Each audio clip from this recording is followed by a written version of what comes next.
सुप्रभात प्रिय विद्यार्थियों। प्रश्न निर्माण के प्रथम वाक्य वीडियो में मैंने प्रश्नवाचक अव्ययों की सहायता से किस प्रकार प्रश्न निर्माण किए जाते हैं इस विषय पर चर्चा किया था। आज प्रश्न निर्माण के द्वितीय भाग के इस वीडियो में किम शब्द की सहायता से किस प्रकार प्रश्न निर्माण किए जाते हैं या बनाए जाते हैं इस पर चर्चा करूँगा। तो आइए देखते हैं किम शब्द के रूपों से किस प्रकार प्रश्न निर्माण किए जाते हैं। प्रश्न निर्माण करने से पहले हमें कुछ बातों पर ध्यान देना बहुत ही आवश्यक है। तो आइए देखते हैं प्रश्न निर्माण करने में किम शब्द के रूपों का क्या महत्व है। उत्तर, प्रश्न निर्माण करने में किम शब्द के रूपों का बहुत ज़्यादा महत्व है। किम शब्द के रूपों तथा प्रश्नवाचक अव्ययों के बिना तो प्रश्न निर्माण की कल्पना भी नहीं कर सकते हैं। अर्थात बिना किम शब्द के हम प्रश्न नहीं बना सकते या फिर प्रश्नवाचक अव्ययों की सहायता के बिना हम प्रश्न निर्माण नहीं कर सकते। दूसरा प्रश्न, प्रश्न निर्माण करते समय किन किन बातों पर ध्यान देना चाहिए। उत्तर, प्रश्न निर्माण करते समय 4 बातों पर ध्यान देना चाहिए। जब भी हम प्रश्न निर्माण करें या जब भी प्रश्न बनाएं उस समय इन 4 बातों पर मुख्य रूप से हमें ध्यान देना चाहिए। पहला है मूल शब्द को जानना। जिस शब्द के नीचे अंडरलाइन रहता है या जिसे बोल्ड अक्षर में लिखा हुआ रहता है उस शब्द में मूल शब्द क्या है ये पहले हमें जानना चाहिए। दूसरा, उस शब्द का लिंग क्या है, उस लिंग का ज्ञान होना चाहिए। पुल्लिंग है, स्त्रीलिंग है या नपुंसक लिंग है। और तीसरी बात है विभक्ति को पहचानना।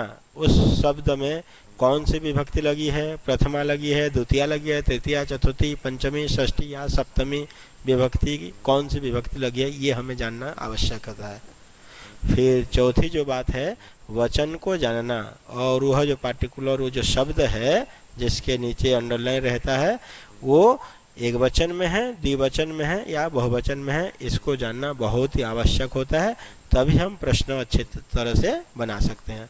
जैसे देखिए रामस्य, यहाँ मूल शब्द राम है और ये राम जो है पुल्लिंग है, षष्ठी विभक्ति एक वचन है।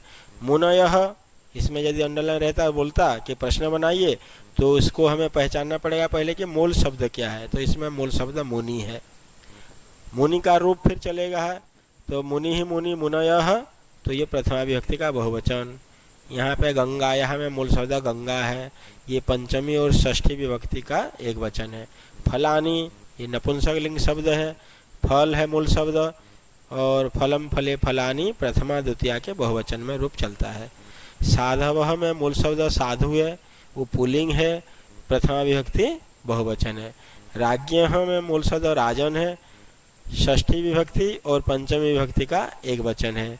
पितरों में मूल शब्द पितृ है तो पुल्लिंग है।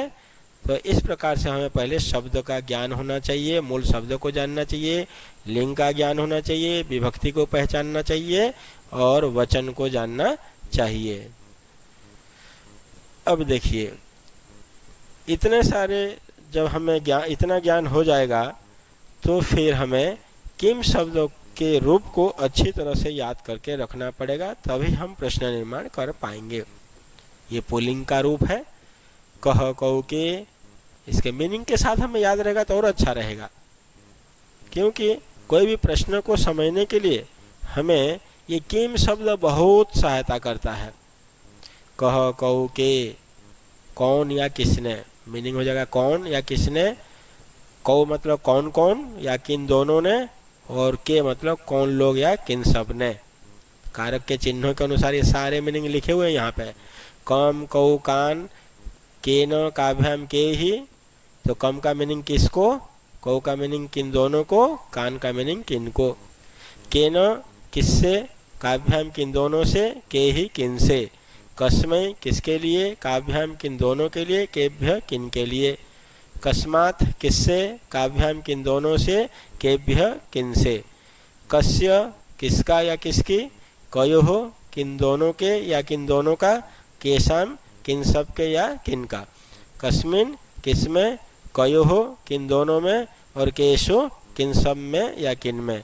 ये जो किम का रूप है इसको बिल्कुल अच्छी तरह से हमें पानी की तरह जो ना याद करके पानी की तरह पी करके रखना चाहिए, जिससे कि हम 5 या 6 सेकंड या 10 सेकंड में हम इस रूप को सुना सकें। जब कोई भी टीचर आपको पूछे तो आप अपनी कक्षा में जो ना 7 सेकंड में जो ना सुनाने के लिए तैयार हो जाएं। जैसे मैं आपको एक बार सुना करके बताता हूँ, देखिए। कह कौ के कम कौ कान के न काव्यम के ही कस्मे काव्यम केभ्य कस्मात् काव्यम केभ्य कस्य कयो केशाम कस्मिन कयो केशो।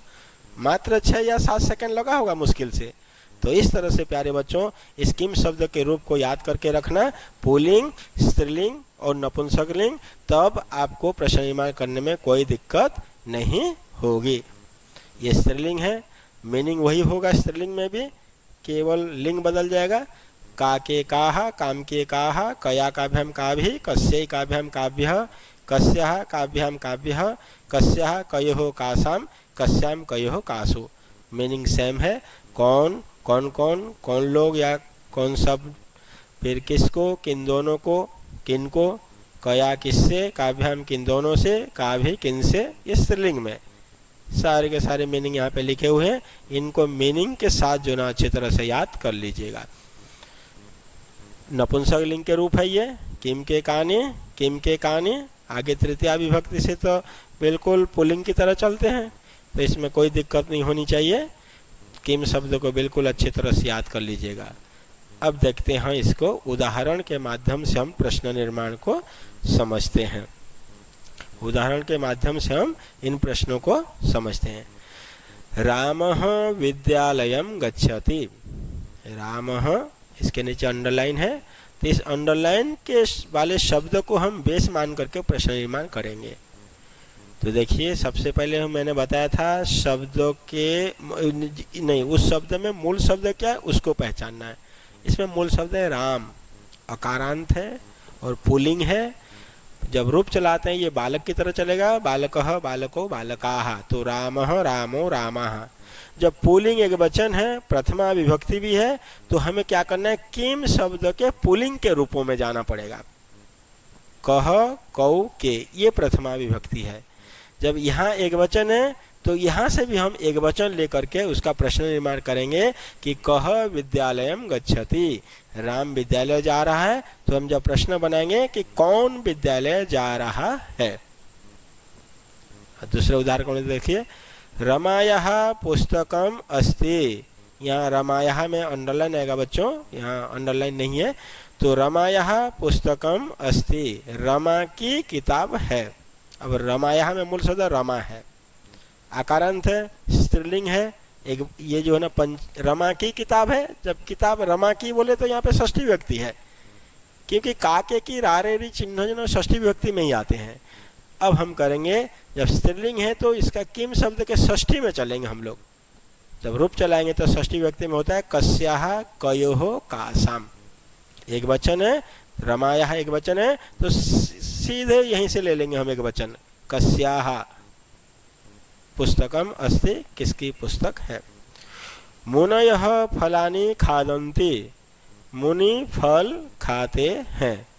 अब मुनयः में मूल शब्द मुनि है, पुल्लिंग है, इकारांत है। अब जब इकारांत शब्द जब आ गया तो हमको याद होना चाहिए इकारांत शब्द, मुनि ही मुनि मुनयः। अब बच्चे अक्सर यही गलती कर देते हैं, मुनयः को देखते ही क्या कर देते हैं, कह लगा करके प्रश्न निर्माण कर देते हैं। भाई यहाँ पे तो राम शब्द है, अकारांत है, और यहाँ पे मुनि शब्द है, इकारांत है। ये प्रथमा एक वचन है, ये प्रथमा बहुवचन है, किंतु बच्चे गलती यही कर जाते हो कि जो ना इसके आवाज को देखा, अच्छा मुनय है तो कह तो आएगा ही, ऐसे करके जो ना आप लोग सोच करके कह लगा देते हैं, और जो कि गलत हो जाता है। तो ये प्रथमा व्यक्ति बहुवचन है, पुल्लिंग है, तो हमको यहाँ से लेना पड़ेगा कह, कौ, के, ये बहुवचन है। तो इस बहुवचन को लेकर के हम यहाँ प्रश्न निर्माण करेंगे, के फलानि खादन्ति। चौथा उदाहरण को देखिए, राज्ञः द्वौ पुत्रौ आस्ताम। अब हमको मान लीजिए राजन का रूप याद नहीं है, किंतु यदि हम मीनिंग निकाल लेते हैं, राजा के 2 पुत्र थे। राजा के, राज्ञः शब्द के साथ के चिन्ह आ रहा है, षष्ठी विभक्ति का चिन्ह है, का के की। जब के चिन्ह आ रहा है इसका मतलब यहाँ षष्ठी विभक्ति का वचन है ये। और राजन शब्द है, पुल्लिंग है। षष्ठी विभक्ति एक वचन है, इसीलिए यहाँ पे कस्य आ जाएगा प्रश्न निर्माण करते समय। पांचवा को देखिए, लतायै पुस्तकम ददातु, लता के लिए पुस्तक दीजिए या लता को पुस्तक दीजिए। यहाँ जो ना देने अर्थ में चतुर्थी विभक्ति होती है, इसीलिए लतायै हो गया। अब यहाँ मूल शब्द लता है, स्त्रीलिंग है, चतुर्थी विभक्ति एक वचन है, तो यहाँ पे किम शब्द का स्त्रीलिंग का चतुर्थी एक वचन कस्यै, कस्यै पुस्तकम ददातु, किसके लिए पुस्तक दो। तो प्यारे बच्चों, मैंने यहाँ पे ये केवल 5 उदाहरण दिए हैं। इन 5 उदाहरणों को याद करके आप लोग प्रश्न निर्माण नहीं कर सकेंगे। मूल रूप से इसके बेसिक को समझना पड़ेगा। मैंने जो भी समझाया, किम शब्द के पूरे रूप, पुल्लिंग, स्त्रीलिंग, नपुंसक अच्छी तरह से याद रहें, कारक के चिन्ह याद रहें। कई बार क्या होता है कि हमें सारे शब्द रूप याद नहीं रहते हैं। जैसे यहाँ पे राज्ञ है, राजन का रूप हमको याद नहीं रहता है, किंतु यहाँ पे क्या काम आएगा, आपके कारक के चिन्ह काम आ जाएगा कि राजा के 2 पुत्र थे। राजा के तो षष्ठी व्यक्ति संबंध कारक का चिन्ह आता है का के की, इसीलिए यहाँ पे बिना शब्द रूप याद किए भी का के की को देख करके, कारक के चिन्ह को देख करके आप लोगों को कस्य लगा करके इसका प्रश्न निर्माण कर सकते हैं। ठीक है, तो मेरा ये वीडियो यदि आप सबको पसंद आया तो प्यारे विद्यार्थियों, इसको लाइक कीजिए और शेयर कीजिए और मेरे चैनल को सब्सक्राइब जरूर कीजिए, जिससे कि आगे के वीडियो भी आप सबको समय पर मिल सके। थैंक यू, धन्यवाद। जय तो संस्कृतम, जय तो भारतम।